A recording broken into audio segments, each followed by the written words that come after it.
Hi everyone, मेरा नाम शिवम सिंह है। Good evening. मैं आपके अपने चैनल यूपीएससी फीड पे आपका स्वागत करता हूं। आज का जो टॉपिक्स है वो राजनीति और वंशवाद से संबंधित है। इसमें हम देखेंगे कि क्या राजनीति में वंशवाद खत्म हो रहा है। क्यों मैं ऐसा बोल रहा हूं? क्योंकि सीरिया में जो बशर अल असद की जो सरकार थी, वहाँ की सेना से 14 साल के एक लंबे संघर्ष के बाद बशर अल असद सरकार को जो है वहाँ पे गिरा दिया गया और 50 साल बाद जो अल असद डायनेस्टी थी, ये जो फैमिली जो रूल कर रही थी, उसके शासन का वहाँ पे अंत हो जाता है।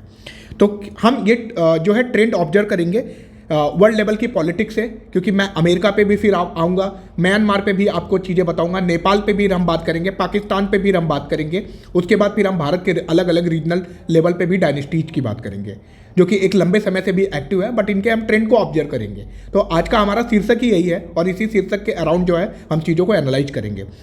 तो मैं फिर बात करते हैं कि क्या राजनीति से वंशवाद खत्म हो रहा है। मैंने आपको बताया रिसेंट में जो सीरियन क्राइसिस हुआ था, जो बशर अल असद की गवर्नमेंट को वहाँ पे गिरा दिया गया। तो बशर अल असद साहब अपना देश सीरिया, देखिए आप ये वर्ल्ड मैप में देख सकते हैं, सीरिया मैंने हाईलाइट कर दिया है। तो बशर अल असद साहब जो है अपना देश छोड़ के जो है रशिया में शरण ले चुके हैं। उसके बाद सेम वही पैटर्न हुआ था जो हमने अभी अगस्त में शेख हसीना के साथ हमने ऑब्जर्व किया था। जो ट्रेंड जो है शेख हसीना के साथ, वही अमेरिका द्वारा उनको फोर्स किया गया कि अपना सेंट मार्टिन आइलैंड हमको दे दीजिए। क्यों?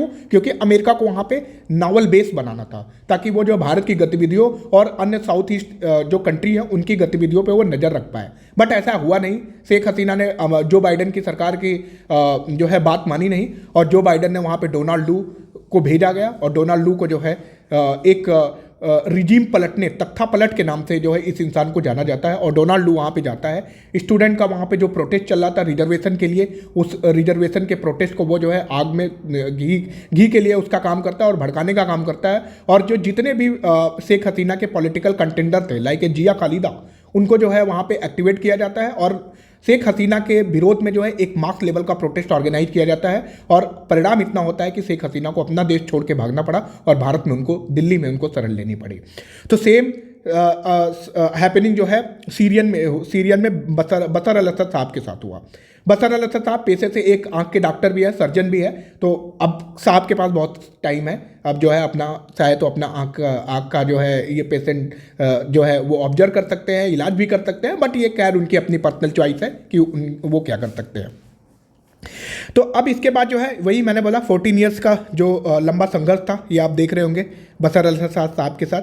अच्छा, एक चीज़ और बिग ब्लो भी हुआ। बशर अल असद की वाइफ जो है, जैसे ही ये लोग रशिया पहुंचते हैं तो बशर अल असद साहब की जो वाइफ है उन्होंने डाइवोर्स फाइल कर दिया, और रशियन कोर्ट में, है ना, रशियन कोर्ट के अंदर जो है अभी डाइवोर्स जो है इनका जो है मैटर जो है अभी पेंडिंग में है। अभी देखते हैं उसके ऊपर क्या जो है, क्या नाम से कि फैसला आता है। बट साहब के साथ अभी बड़ा जो है मिसफॉर्चुनेट चीज़ें चल रही हैं, क्योंकि सीरिया हाथ से निकल गया और बीबी भी साथ छोड़ के चली गई। तो ये तो खैर मैटर आगे क्या है, इस पर देखते हैं आगे की बात क्या होती है।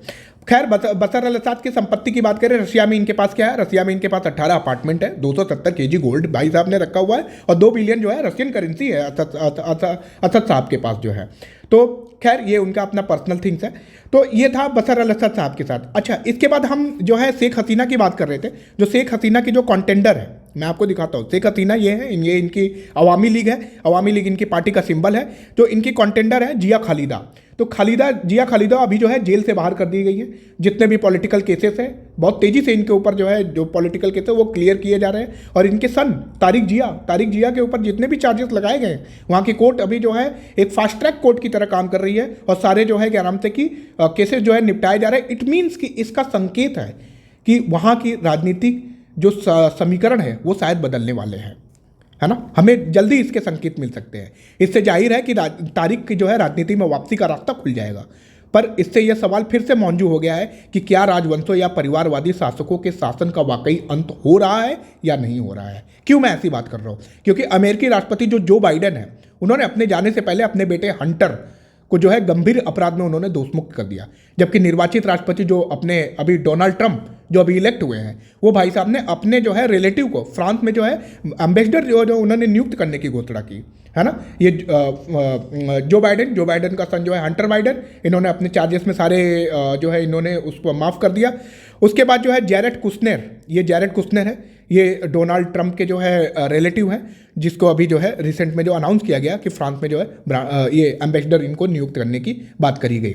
तो अब अगर हम श्रीलंका में देखें श्रीलंका में जो है ये जो अभी रिसेंट का जो अभी ट्रेंड ऑब्जर्व हो रहा है उसमें स्वतंत्रता के बाद मतलब आज़ादी के बाद पहली बार ऐसा हुआ है कि जब भंडार नायके, प्रेमदासा, जयवर्धने या राजपक्षे जैसे प्रमुख राजनीतिक परिवारों में से कोई भी सत्ता में नहीं है। और खैर नेपाल की बात करते हैं, नेपाल को हम कहते हैं बोल सकते हैं most thankless neighbour of India, है ना।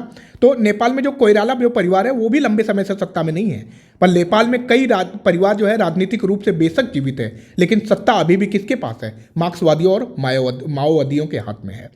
अच्छा, पाकिस्तान को हम कैसे बोल सकते हैं? हमारे ही पड़ोसी जिन्हें हमने जन्म दिया। तो पाकिस्तान में जो प्रतिद्वंदी जो शरीफ है और भुट्टो जरदारी जो है ना, तो भुट्टो जरदारी का जो परिवार है, इन्होंने नवाज शरीफ जो इनकी फैमिली और भुट्टो जरदारी की फैमिली, इन्होंने इमरान खान को सत्ता से बाहर रखने के लिए ये दोनों एक हो गए, दोनों मिल गए, जो कहते थे कि उनका मकसद अपने परिवार को सत्ता में बनाए रखना नहीं है। ये वो लोग थे जिन्होंने मिलकर इमरान खान को जो है सत्ता से इन्होंने बाहर किया। फिर भी जो है इस समाज में सत्ता चलाने वाले भी कई परिवार हैं। तो अगर हम पावर के डिवीजन के हिसाब से बात करें तो आसिफ अली जरदारी साहब अभी राष्ट्रपति है, जो प्रधानमंत्री शहबाज शरीफ की जो भतीजी मरियम जो है क्या नाम से वो पंजाब प्रोविंस की जो है अपनी चीफ मिनिस्टर भी बनी हुई है। तो पॉलिटिक्स जो डायनेस्टी ने में उसमें जो है अपना जो राजनीतिक जो लोग राजनीतिक सत्ता हस्तांतरण है ना, वो एक बड़ा प्रचलित रूप है। तो अब हम ये देख सकते हैं कि क्या ये डायनेस्टी जो है क्या बोलते हैं कि राजशाही जो शासन है, क्या ये देश के शासक में बाधक है, देश के विकास में ये बाधक है? इस पर भी काफ़ी अध्ययन और लेख हुआ। और उसके बाद जो है पाकिस्तान की जो शिक्षा एक एजुकेटर है आयशा अली, उन्होंने 2016 में अध्ययन किया और बताया जाता है कि 2010 में पाकिस्तान में आई जो भीषण बाढ़ आई थी, वहाँ पे फ्लड आ गया था उस सिचुएशन में। तो जो कई जो वंशवादी जो राजनेताएं थे, उनके क्षेत्रों में जो है विकास कार्यों में 10.9% का जो है वो एक्सपेंस कम हुआ, है ना। अच्छा, ये चीज़ तो हमने वर्ल्ड लेवल पे ऑब्जर्व की, पर हम भारत में देखते हैं। अच्छा, भारत में हमने देखते हैं, भारत में क्या हुआ कि राज्य और राष्ट्रीय स्तर पे भी कई परिवार सत्ता में आए और गए। जैसे पंजाब में बादल, है ना, ये बादल फैमिली आप देख रहे होंगे। जम्मू कश्मीर में अब्दुल्ला साहब, हरियाणा में लाल और चौटाला, ये लाल और चौटाला। उत्तर प्रदेश में आप ये देख सकते हैं, उत्तर प्रदेश और बिहार में यादव डायनेस्टी। कर्नाटका में गौड़ा परिवार, ये एड्डी डोगेड़ा आप देख सकते हैं, कर्नाटका में देवगौड़ा परिवार। और महाराष्ट्र में पवार, चौहान, शिंदे, है ना। तो जो नेहरू और गांधी खानदान थे, है ना, जो अभी अपने नेहरू और गांधी साहब के जो खानदान है, अभी आपने देखा होगा रिसेंट का जो बाईपोल हमारा इलेक्शन हुआ था, उस इलेक्शन में प्रियंका गांधी जो है वायनाड से सीट जीतकर एक प्रबल दावेदारी उन्होंने अपने परिवार की ठोक दी है ना। तो इसका मतलब क्या हुआ कि सार्वजनिक जीवन में परिवारवाद का अनुसरण भी बहुत तेजी से हुआ रहा। क्यों? इसका हालिया में एग्जाम्पल मिलता है लोकसभा चुनाव, प्रियंका गांधी का जीतना, है ना। और इसमें जो है जो अपने संजय गांधी और मेनका गांधी और उनके पुत्र वरुण गांधी, ये शामिल भी है। ये तो सत्तारूढ़ हमारे दल से भी आते हैं। तो इसका क्या हम एक क्वेश्चन कर सकते हैं कि क्या परिवारों में सत्ता रहना लोकतंत्र के खिलाफ है? इसको लेकर भी कई अलग अलग लोगों के कई अलग अलग राय है ना। जैसे मान लो जो कई पश्चिमी लोकतंत्र हैं, जो दूसरों के अनुकरण के लिए जो है लोकतांत्रिक शासनों के लिए अपने विचार का प्रचार करते हैं, उनका नेतृत्व या तो वंशानुगत राजघरानों या प्रभुत्वशाली परिवारों के पास होता है। क्योंकि अमेरिका में जो है, अभी हम अमेरिका की अगर बात करें आपके पास, मैं आता हूँ अभी वीडियो में, अभी हम नीचे आते हैं। तो अमेरिका की अगर हम बात करें यहाँ पे, तो देखिए ये देवगौड़ा, इसके बाद ये गांधी परिवार, ये मेनका गांधी। तो अगर अमेरिका में देखें तो ये एडम्स परिवार, हैरिसन, रूजवेल्ट और बुश, इन सारी फैमिलीज में से जो है हर 2 मेंबर जो है अमेरिका के राष्ट्रपति रहे हैं। तो इसका मतलब साफ संकेत है कि कुछ परिवार राजनीतिक जीवन की ओर क्यों आकर्षित होते हैं।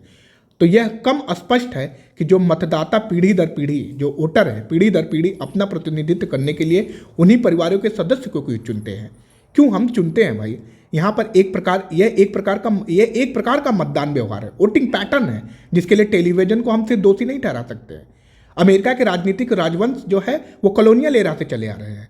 अगर हम एक डेटा ले तो दुनिया के जो है 43 है ना राज्यों में, संप्रभुत्व राज्यों में, है ना, जिनका प्रमुख राजा होता है, 41 पर लंबे समय से चले आ रहे राजवंशों द्वारा शासन किया जा रहा है। मतलब 41 ऐसी जो है टोटल जो है स्टेट है, जिसमें 41 पे जो है क्या हुआ, लंबे समय से जो है ये डायनेस्टी ही रूल कर रही है।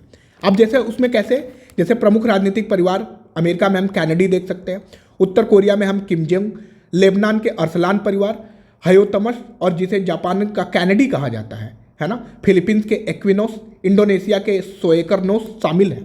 और हम अपने नेबर म्यांमार को कैसे भूल सकते हैं। म्यांमार में आंग सान सू की को निर्वाचित होने के बावजूद वहाँ की गवर्नमेंट को टॉपल कर दिया जाता है और मिलिट्री जो जुंता वो वहाँ पे जो है राज कर रही है और आंग सान सू की जो है सत्ता में उन्हें रहने के लिए बहुत संघर्ष करना पड़ा। तो वास्तविकता क्या है? वास्तविकता यह है कि राजनीतिक जो राजवंश है, जो डायनेस्टीज है, ये लंबे समय से लोकतंत्र में मौजूद है, जिससे ये चिंता तो बढ़ गई है कि राजनीतिक शक्ति के वितरण में असमान लोकतांत्रिक प्रतिनिधित्व में खामियों को प्रतिबिंबित कर सकती है। फिर भी जैसे व्यवसाय एवं फिल्मों में कामयाब परिवार अपनी आने वाली पीढ़ियों को आगे करते हैं, क्या राजनीति उनसे अलग है? कई राजनेता अपने बच्चों की शादी अपने ही क्लास में करते हैं क्योंकि उनका भी एक सामाजिक दायरा होता है। और राजनीति में यह दिखता भी है कि किसी जब जैसे मान लीजिए कि कोई भी एक नेता अगर उसकी समय से असमय मृत्यु हो जाए तो उसकी जो बची हुई पत्नी के प्रति जो है इतनी सहानुभूति हो जाती है और लोगों की इतनी उम्मीद बढ़ जाती है कि वो उसके बचे हुए कार्यकाल को पूरा करे, है ना। तो सार्वजनिक जीवन में भाईचारे को प्रोत्साहन मिलना स्वाभाविक दिखता है, ये हमारे जो है पब्लिक लाइफ में। तो लोकतांत्रिक जो संगठनों में यह अघोषित कानून है कि नेतृत्व एक बार निर्वाचित होने के बाद खुद को सत्ता में स्थापित कर लेगा और समान लोक अवसर के लोकतांत्रिक सिद्धांत को कमजोर कर देगा। इस पर कोई भी कानून रोक नहीं लगाता और कोई भी कानून हमारे भारत देश में भी नहीं बना है और इस पर टेलीविजन पे भी कोई डिस्कशन डिबेट कुछ भी नहीं होता क्योंकि वहाँ तेरी भी चुप मेरी भी चुप यही पैटर्न फॉलो किया जाता है और यह यूनिवर्सल ट्रूथ है और कोई सरप्राइज की बात नहीं है कि इतने सारे राजनेताओं के बच्चे राजनीति में आते हैं। आखिर यही उनके पिता का व्यवसाय है। आप यूपी देख सकते हैं, आप जो है क्या बोलते हैं कि बिहार को ट्रेंड को ऑब्जर्व कर सकते हैं, तमिलनाडु के ट्रेंड को ऑब्जर्व कर सकते हैं। उद्धव सरकार की जो सेना थी उन्होंने भी आदित्य ठाकरे को ही प्रमोट किया। टीएमसी सरकार को अभी देखिए, अब अभिषेक बैनर्जी रिसेंट में, उसके बाद जो है मायावती जो है अपने उनका भतीजे का जो है उन्होंने भी नाम आगे किया हुआ था, बट वो थोड़ा इंटरनल स्ट्रगल हुआ था। उसके बाद वापस से उनको शायद अंबेडकर साहब का वो विजन या कांतीराम का जो विजन वो याद आया, उसके बाद उनका नाम वापस लिया गया। तो ये तो यूनिवर्सल ट्रूथ है और इसमें हमें कोई सरप्राइज की बात नहीं है कि इतने सारे राजनेताओं के बच्चे जो राजनीति में आते हैं यह उनके पिता का व्यवसाय है। ठीक उसी तरह जैसे कई डॉक्टरों के बच्चे चिकित्सा क्षेत्र में जाते हैं, इंजीनियरिंग में आते हैं, बिजनेस में आते हैं, तो संसद का मार्ग और जो अपने देश की जो है लोकतंत्र का मार्ग इससे अलग नहीं है। तो ये हमने जो है राजनीति में एक वंशवाद का जो ट्रेंड था वो जो है मैंने आपको बताया और एक मेरा एक नज़रिया था जो मैंने आपके सामने रखा। Thank you guys. वीडियो अच्छा लगे तो उसको लाइक और सब्सक्राइब जरूर करिएगा।